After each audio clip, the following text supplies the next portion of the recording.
할렐루야. 오늘은 창세기 64번째 말씀입니다. 창세기 18장 말씀을 계속 나누고 있습니다. 하나님께서 창세기 17장을 통해서 아브라함과 사라의 이름을 바꾸어 주시면서 새로운 언약과 다시금 아들에 대한 약속을 주십니다. 그리고 그 과정에서 아브라함은 즉각적인 할례를 통하여 순종하며 하나님에 대한 믿음을 보여주고 있습니다. 이런 아브라함에게 하나님은 다시금 새로운 모습으로 나타나십니다. 그때 아브라함이 어떤 자세로 나왔는지 오늘 말씀을 통해서 보면서 하나님을 대하는 우리의 태도를 돌아보는 시간이 되기를 원합니다. 아멘. 창세기 18장 1절에서 2절 말씀입니다. 여호와께서 마므레 상수리 숲을 근처에서 아브라함에게 나타나시니라. 정오쯤에 그가 장막문에 앉아있다가 눈을 들어본즉 사람 셋이 맞은편에 섰는지라.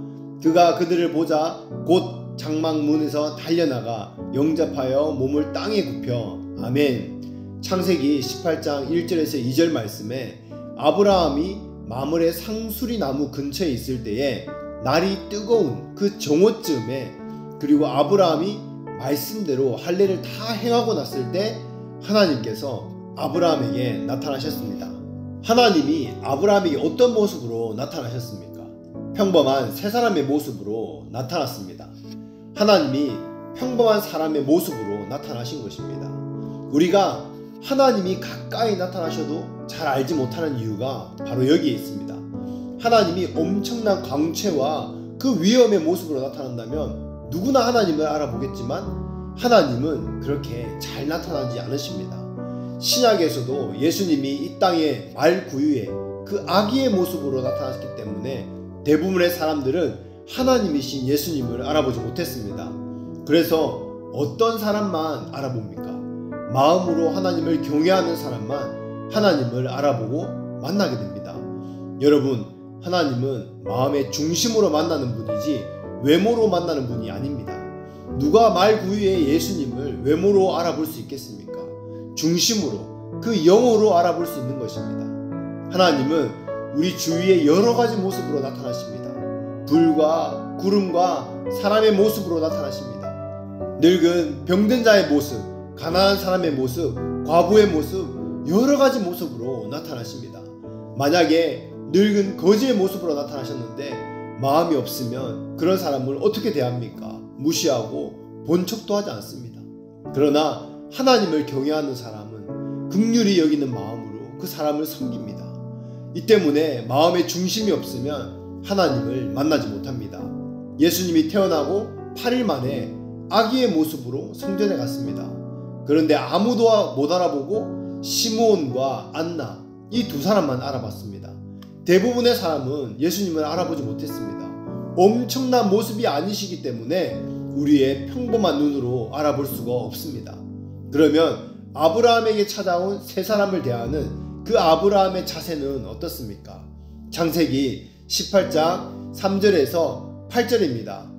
가로되 내 주여 내가 주께 은혜를 입었사오면 원컨대 종을 떠나 지나가지 마시옵고 물을 조금 가져오게 하사 당신의 발을 씻으시고 나무 아래 쉬소서. 내가 떡을 조금 가져오리니 당신들의 마음을 쾌활케 한 후에 지나가소서.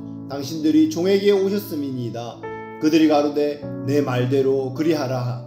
아브라함이 급히 장막에 들어가 사라에게 이르되 속히 고운 가루 세 스아를 가져다가 반죽하여 떡을 만들라 하고, 아브라함이 또 짐승 떼에 달려가서 기름지고 좋은 송아지를 취하여 하인에게 주니 그가 급히 요리한지라. 아브라함이 버터와 우유와 하인이 요리한 송아지를 가져다가 그들의 앞에 진설하고 나무 아래 모셔 섬에 그들이 먹으니라. 아멘. 아브라함은 마음을 다하고 극진한 자세로 그 세 명을 영접하고 대접합니다. 이렇게 나그네를 대접하는 것이 중동 고대의 선한 풍습 중 하나입니다. 우리나라도 옛날에 그런 풍습이 있었습니다. 이 사랑방이라고 하는 그 손님을 접대하는 방이 있었습니다. 이런 중동 지방에 나그네를 대접하고 존중하는 것이 풍습이었지만 그래도 어떻게 대하는가는 그 사람에 따라 달라지는 것입니다. 여기에 우리는 아브라함의 자세를 볼 수 있습니다. 아브라함이 나그네를 대하는 자세들에 대한 표현의 이 단어들이 있습니다. 믿음의 조상이 될 만한 아브라함을 나타내는 단어들입니다. 달려가, 급히, 곧, 속히, 원컨대 여러분에게는 어떤 단어가 어울리는 것 같습니까? 여러분들 주위 사람들이 무엇이라고 말합니까? 지체하며 마지못해 느릿느릿 할 수 없이 최대한 늦게 하나님 앞에 이런 분들이 없으시기를 바랍니다. 아브라함이 나이가 99세일 때입니다. 2절 말씀해 보니까 곧이라고 나옵니다. 보자마자 라는 것입니다. 그들을 보고 저 사람들이 어떤 사람인지 계산하지 않고 맞이할 사람, 맞이할까 말까 고민하지 않았다는 것입니다. 미루거나 뜸을 들이지 않았다는 것입니다. 아브라함에게는 이에 즉시 곧이라는 단어가 많이 따라다닙니다. 하나님이 쓰시는 사람들은 다 그렇습니다. 그 다음에 2절에 달려나갔다라고 표현합니다. 아브라함이 99세인데 뒷짐지고 어기적한 것이 아니라 손님을 보자마자 달려나갔다는 것입니다. 사실 달려나갈 필요는 없습니다. 그러나 그것이 아브라함의 중심이었습니다. 섬기는 사람의 태도를 보여주는 것입니다. 아멘. 우리는 섬기면 굉장히 느긋하고 내가 이거 해준다는 식의 자세를 갖기가 쉽습니다. 그런데 섬기는 사람의 태도는요, 이러해야 한다는 것을 아브라함에게서 볼 수 있습니다. 상대방에게 자기의 모든 성의를 나타내는 것입니다. 그 나그네가 볼 때 얼마나 마음에 감동이 되겠습니까? 마지못해서 오고 시큰둥해서 오면요, 섬김 받는 사람이 어떻겠습니까? 이 섬김의 자세를 보는 것입니다. 오려면 오고 말려면 말고, 오면 할 수 없이 받아들이고 안 오면 말고, 이 대부분의 사람이 그렇게 가만히 기다렸다가 사람을 받습니다. 뭐가 아쉬워서 달려나가겠습니까? 그런데 아브라함은요, 정말 손님을 귀히 여기고 존중히 여기고 기꺼이 섬기겠다는 자세가 나오는 것입니다. 사실 교회에서 하는 모든 활동은 섬기는 일입니다. 섬김을 받을 수 있는 일이 아닙니다. 우리는 하나님의 인정을 받는 아브라함의 자세를 보면서 섬기는 사람의 이 자세를 배워야 합니다. 그리고 아브라함은 몸을 땅에 굽혀서라고 나아갔습니다. 뻣뻣하게 멀뚱멀뚱 서 있는 것이 아니라 오히려 더 낮은 마음으로 낮춰서 자기의 섬김을 받아달라는 그 자세로, 굉장히 겸손한 자세로 손님을 맞이했습니다. 이것이 아브라함의 인격입니다. 섬기는 사람은 섬기는 것으로 상을 받기 원한다면 섬겨준다는 식으로 섬겨서는 안 됩니다. 오히려 섬김 받는 사람이 부담스럽고 싫어할 수 있습니다. 더구나 하나님을 섬기는 일에 있어서는 하나님을 섬겨준다는 그런 자세로는요, 그렇게 하나님을 섬긴다면 차라리 섬기지 않는 것이 낫습니다. 하나님은 중심을 다 보시기 때문에 그렇습니다. 내가 교회 나가준다, 내가 봉사해준다, 이런 태도를 하나님을 다 보신다는 것입니다. 이것은 섬기는 자의 자세가 아닙니다.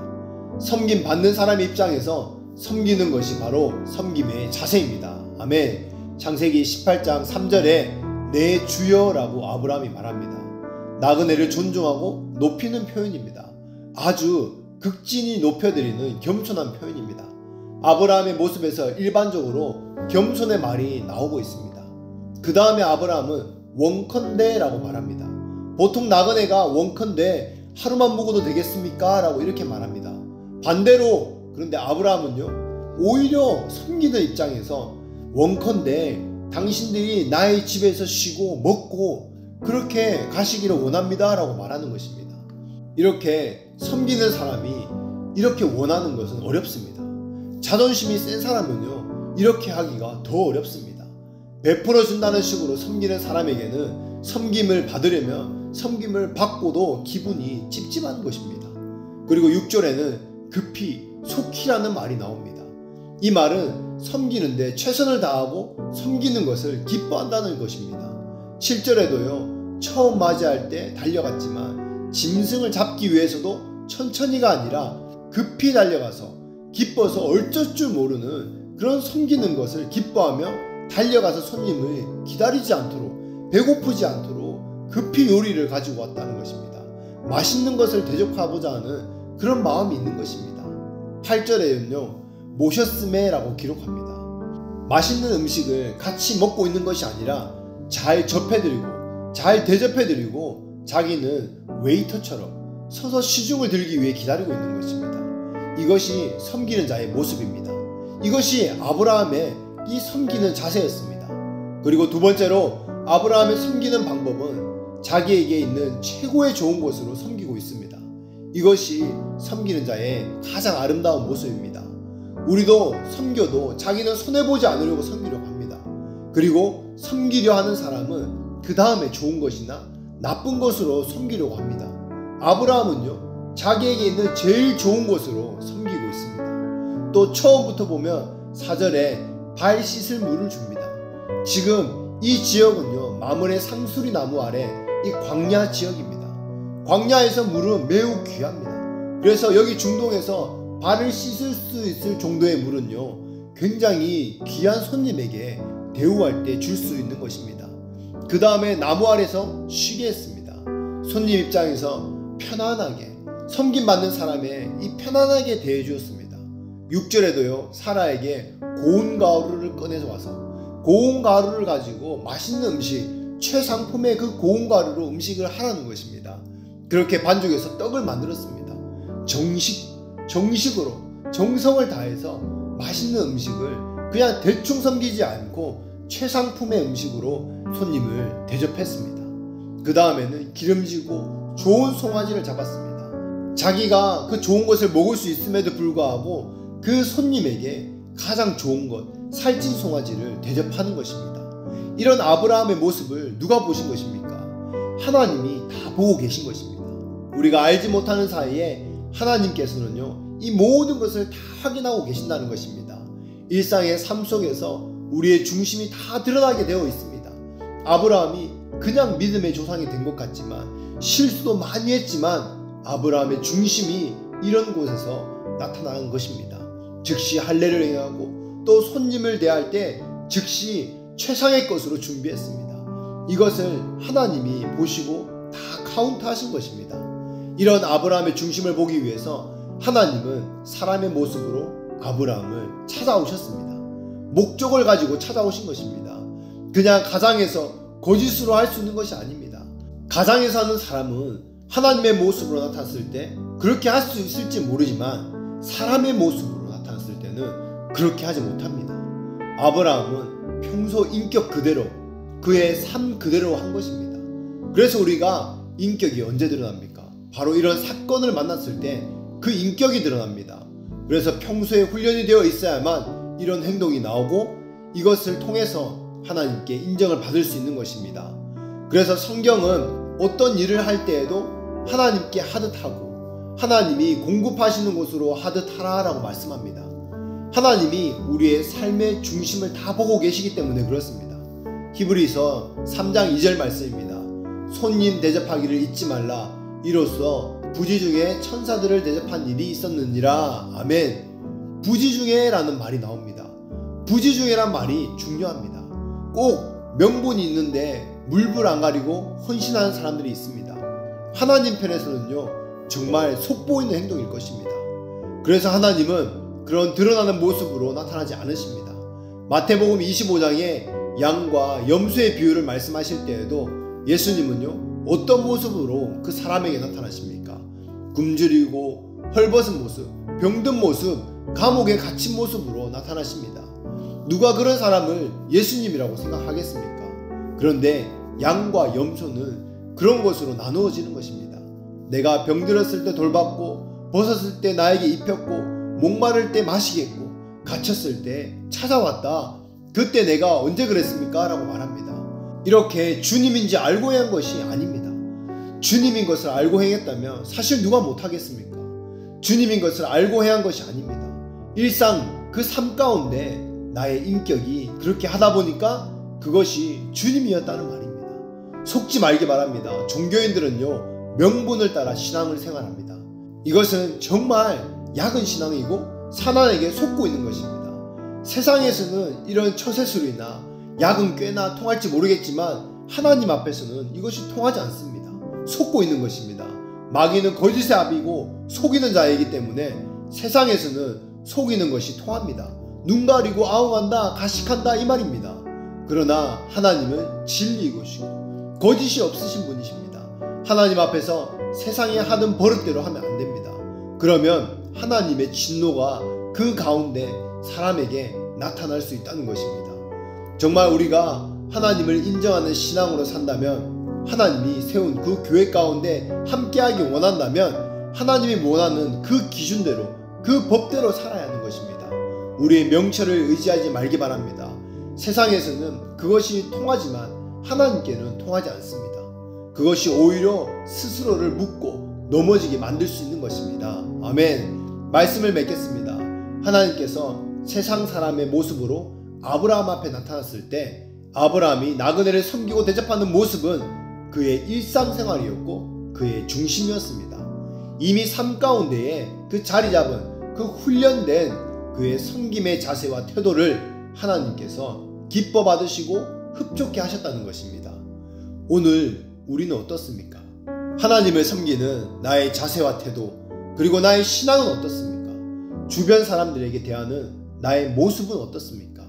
내가 처음 만나는 그 사람, 그 연약한 사람을 향해서 그 대하는 나의 태도, 나의 마음, 나의 중심은 어떻습니까?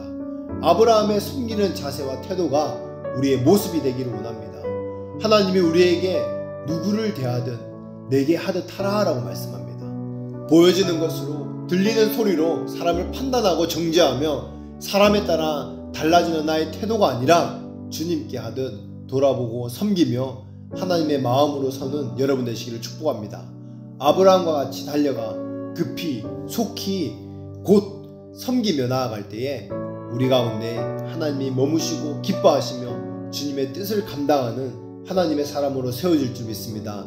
그렇게 아브라함과 같이 세워지는 한 분 한 분 되시기를 예수 그리스도의 이름으로 축복합니다. 아멘.